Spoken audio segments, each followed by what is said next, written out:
I'm Evan Watson. Welcome to The Story. Tonight, in both Oregon and Washington, lawmakers are trying to pass bills that would ban book bans. They say they want to prohibit school boards from pulling books from classrooms and libraries if the removal of the book is due to discrimination against someone's race, sexuality, religion, or anything else like that. The banning of the book ban. It's our big story tonight.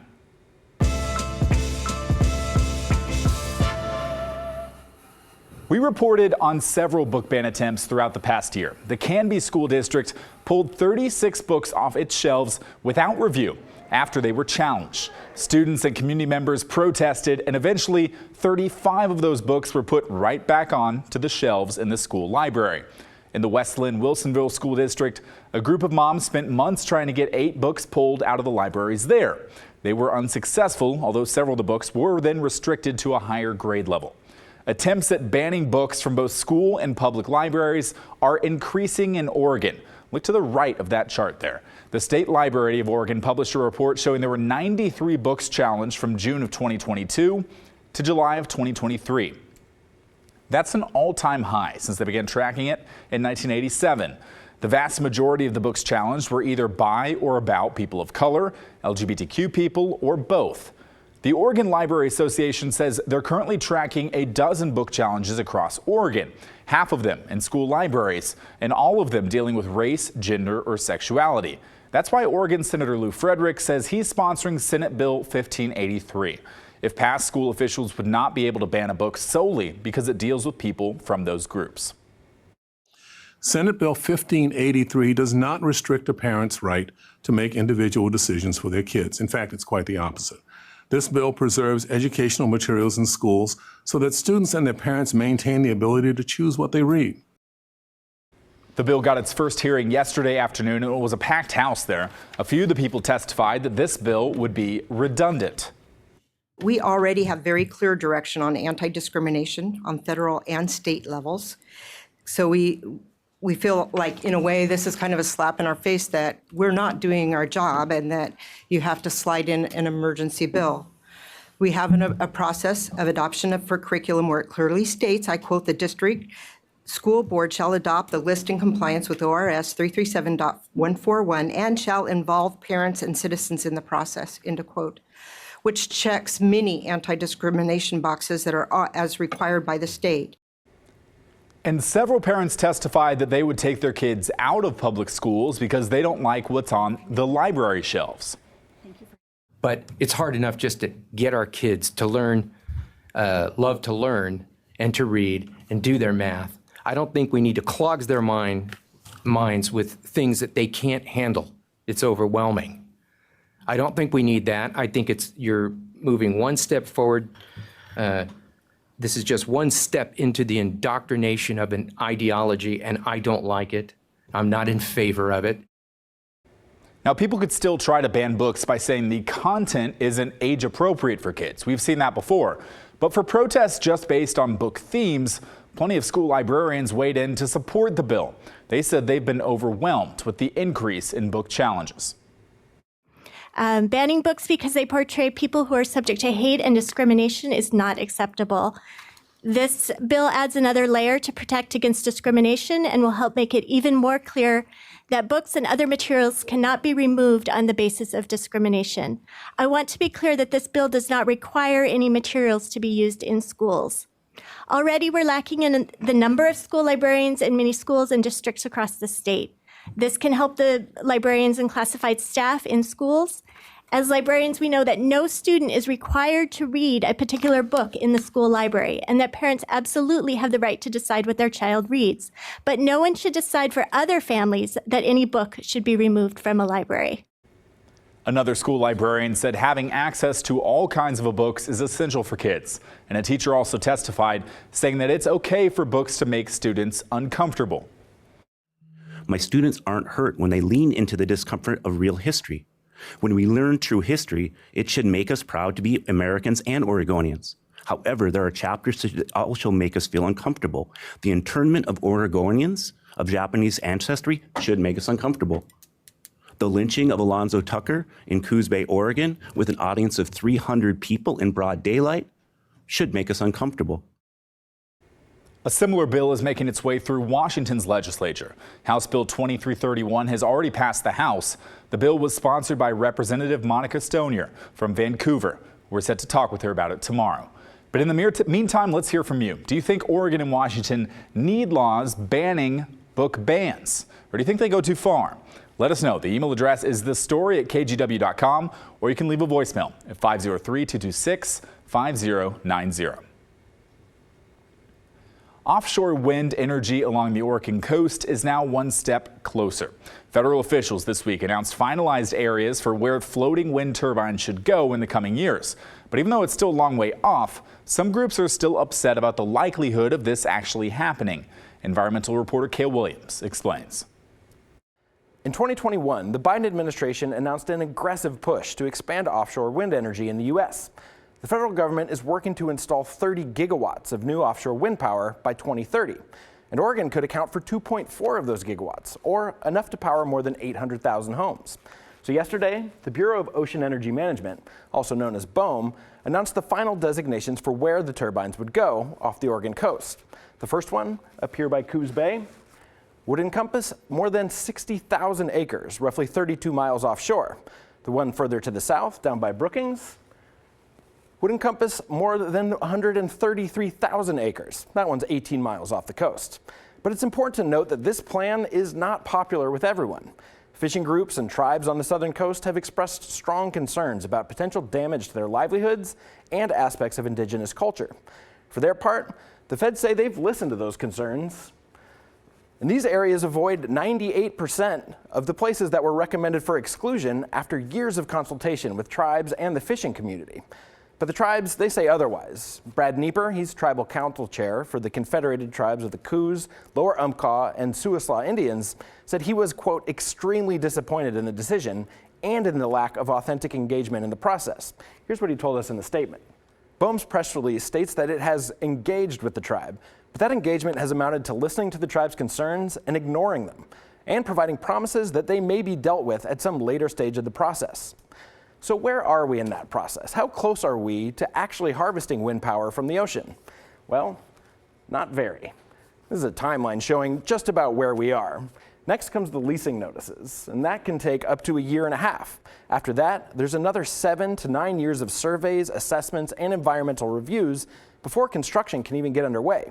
So is offshore wind energy in Oregon a promising technology that might someday help us fight climate change? Absolutely. But is it going to happen fast? And is everyone going to be happy about it? Probably not. Cale Williams, KGW News.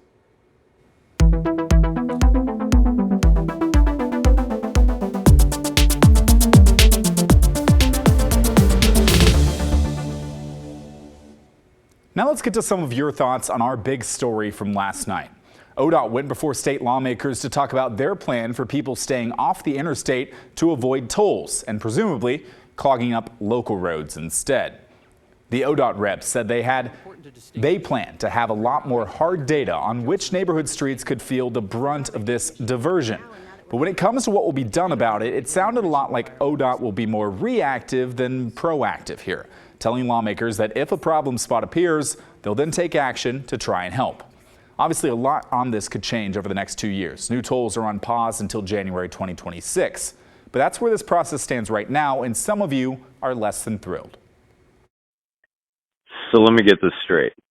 ODOT is going to wait until there's a problem and then fix it as far as tolling and the additional traffic that's caused on nearby surface streets.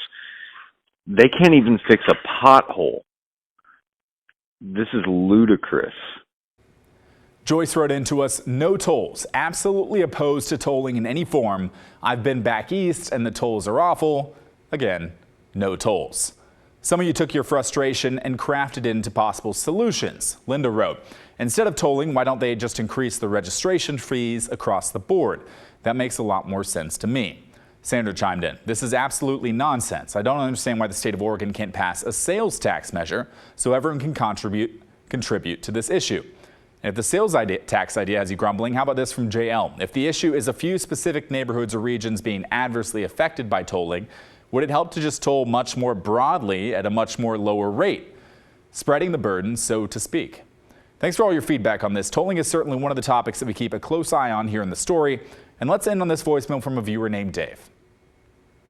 I would like to know with regards to tolls on our public access roads and freeways, when did the Oregon State Constitution get overwritten or rewritten to permit tolling, and how did that happen without a vote of the people? This is a question we get a lot. Nothing in the state constitution was changed when it comes to tolling. It was included as part of a massive transportation package during the 2017 legislative session. House Bill 2017 was the culmination of nearly 2 years of research, negotiations, and public hearings. Perhaps that's why it's 146 pages long. The $5.3 billion plan was actually a second try, as we scroll and scroll, after a similar plan failed in 2015. Included in House Bill 2017 was the okay for future tolling in the Portland Metro. And when Dave asks why the people did not get to vote on it, he is right. Oregonians did not vote on the transportation package, but your elected officials at the time did. The bill passed the Oregon House by a vote of 39-20 with one legislator excused. House Speaker at the time, Tina Kotek, voted yes. And the next day it passed the state Senate on a 22-7 vote, again with one legislator excused. All 7 of the no votes came from Senate Republicans, but a handful of other Republicans did vote yes. After that, it was signed by Governor Kate Brown.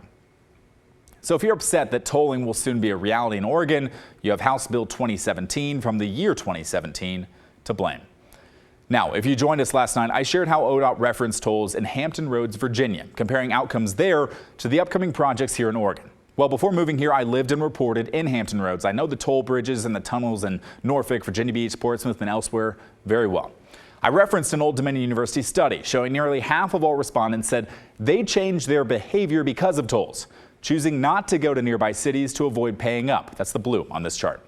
39% of respondents, the yellow bar here, said they took a different route to work or school, showing diversion to local roads. Today, I talked with Tansy Vandekar-Burden, director of the Social Science Research Center at ODU, which is in Norfolk.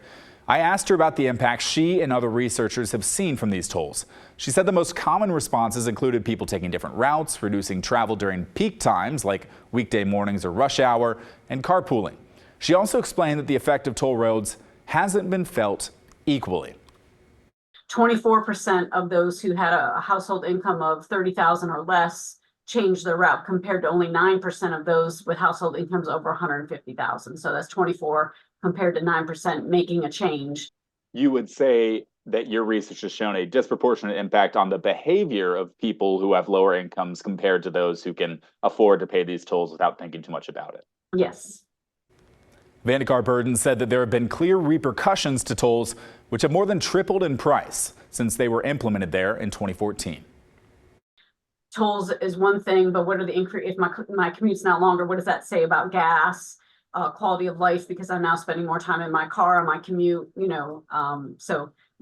think those are some of the unforeseen or unintended consequences potentially of some of these decisions. Consequences that are being discussed right now and why we're covering hearings like this one. Now, ODOT knows there will be a strong response to tolls on I-205 and I-5. That's why they presented to lawmakers about toll diversion in the first place. But is it enough to track current traffic trends on the local roads, start tolling, then track increases in local traffic and changes in behavior, and then do something about it? Or is this something we should account for now before tolls are our new reality? That's my question, and based on your responses, I know I'm not alone. Up next on The Story, our series on the shrinking snowpack timed out well with our chances for snow overnight tonight. But we'll take you to eastern Washington to show you how our mountains influence snow totals from place to place. That's next when The Story returns.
Our week-long series on the snowpack in the Pacific Northwest continues tonight.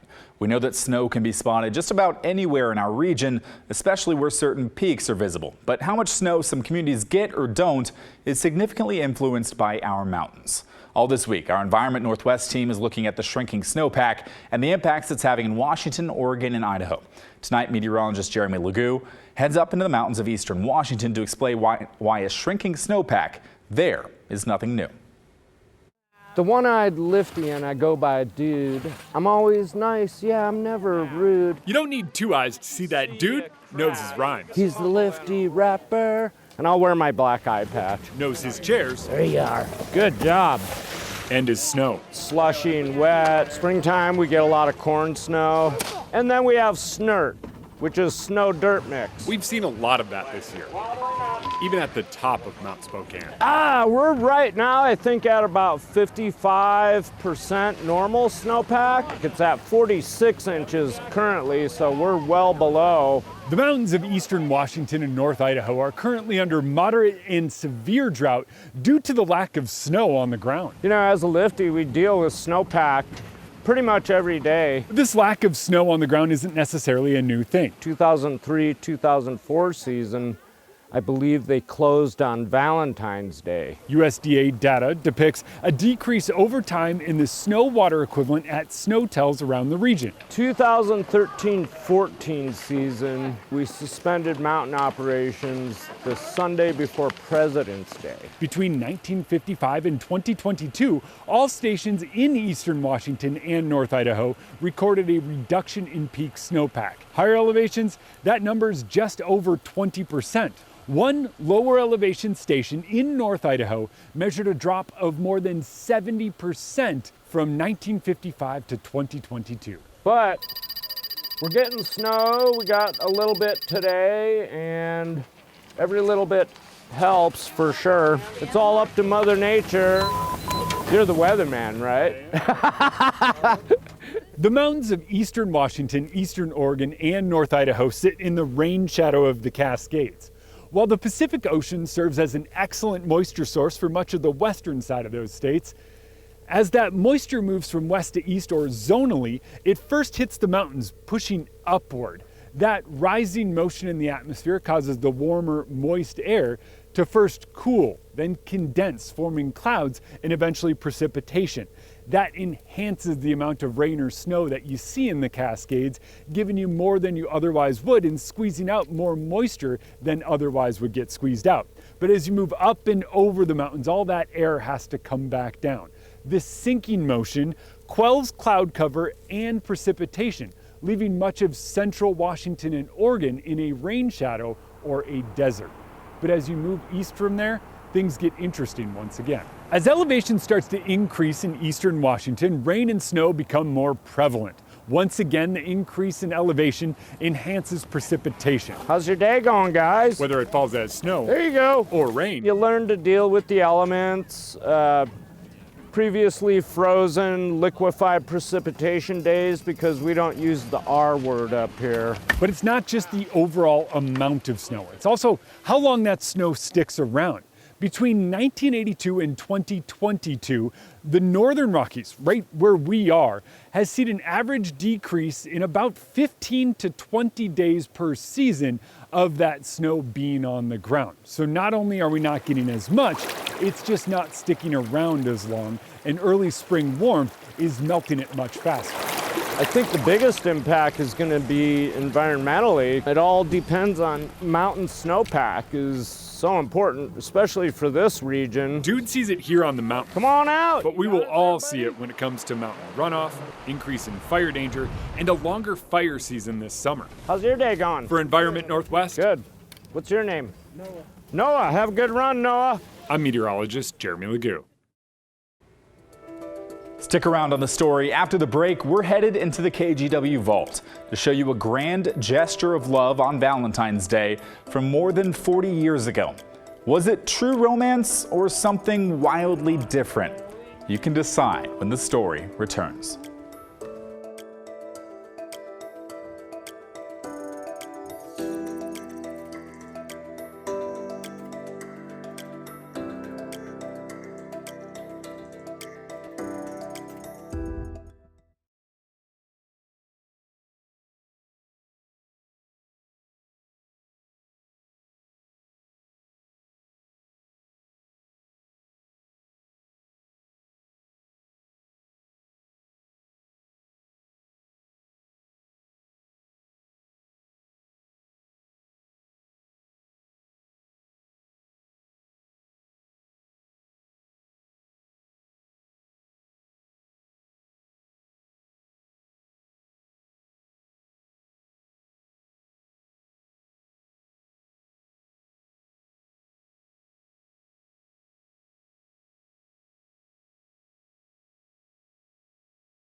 Well, of course, today is Valentine's Day and also Oregon's 165th birthday. So we went to the KGW Vault to see what kind of V-Day stories have been done here in decades past. And we were not disappointed when we stumbled on this report from Joe Rico 44 years ago, Valentine's Day in 1980.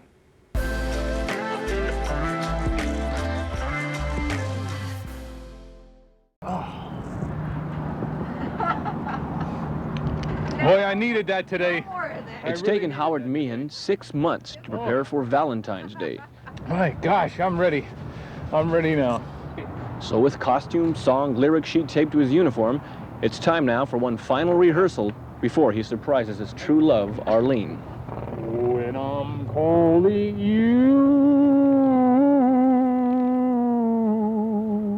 I will answer too.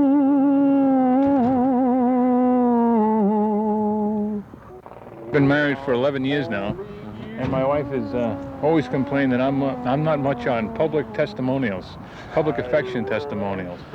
So I thought perhaps this might be evidence of my true love and affection for her. I will answer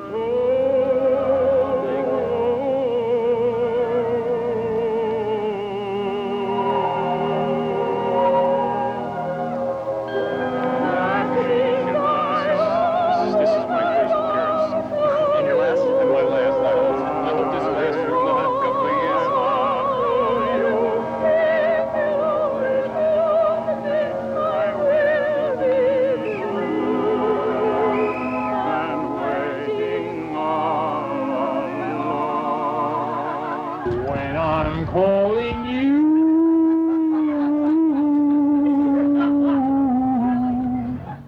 The testimonial does not end without capturing his loved one. The final line of the Indian love call is mercifully put to rest as the couple looks down on those who spent the cold morning following the love antics of Howard Meehan, one Dudley Do-Right who could not do wrong today. From Milwaukee, I'm Joe Rico reporting for News 8.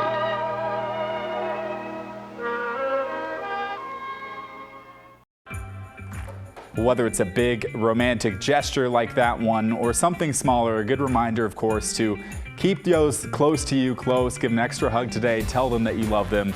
We saw in national news today from the joys of celebrating something big in Kansas City to the pit of our biggest failure here in America, that things can be so precious. And I hope that you all can find that time to really love the people who are closest to you. So that's the end of our show. Thanks for watching. The good stuff is coming your way next. And in the meantime, I hope you join me again tomorrow night right here in The Story. It's been a great time with you. See you then.